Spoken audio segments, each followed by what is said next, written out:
But let's move on now. And someone else who has now broken their silence after staying out of the media really for the last couple of days is J.D. Vance, Vice President of the United States. Here he was saying that Trump has a clear objective and this will not be a very long war.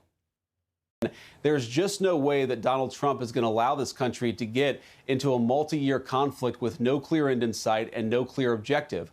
What is different about President Trump, and it's frankly different about both Republicans and Democrats of the past, is that he's not going to let his country go to war unless there's a clearly defined objective.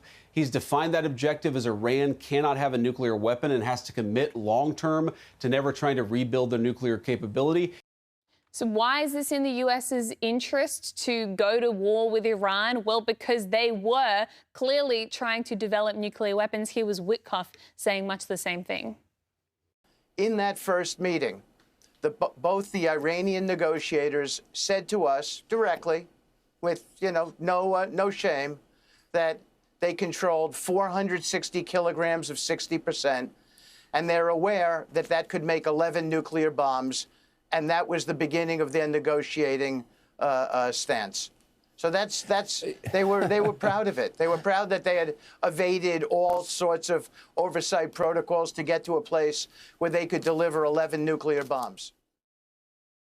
And that's the thing. Iran has never been coy about their objectives. They've essentially been trying to wage war against the United States in one way or another for the last 47 years, since the Iranian Revolution in 1979. So I don't know. You've seen elements of the MAGA base get angry, say this is Iraq 2.0.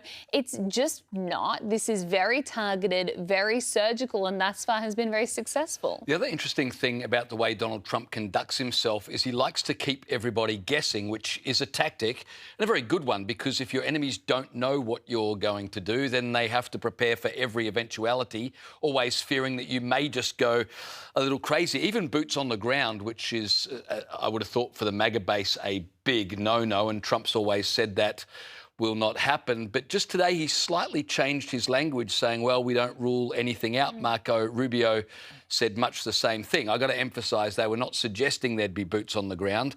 They just weren't quite so adamant that there will never be boots on the ground. And I think Trump, he's done this with Russia.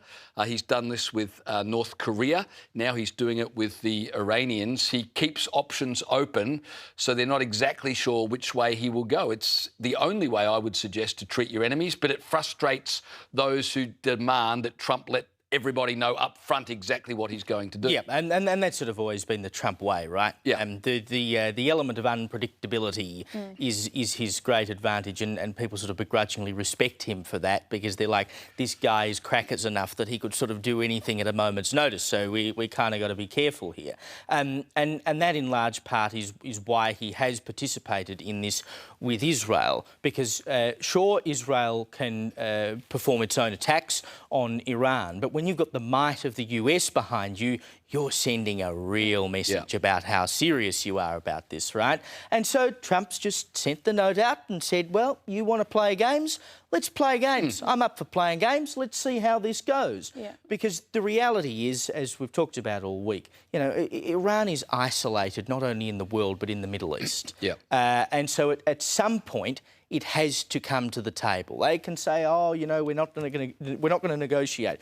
Well, if you're not going to negotiate, you're just going to be wiped off the map. So at some point, something has to give, and that is what Trump is playing for. And I hope, as they say, it will all be done within 4 weeks. I think the original plan was that they would sort of wipe out the military heads within a space of 4 weeks, from what Trump was saying overnight. And in his words, we're a little bit ahead of schedule.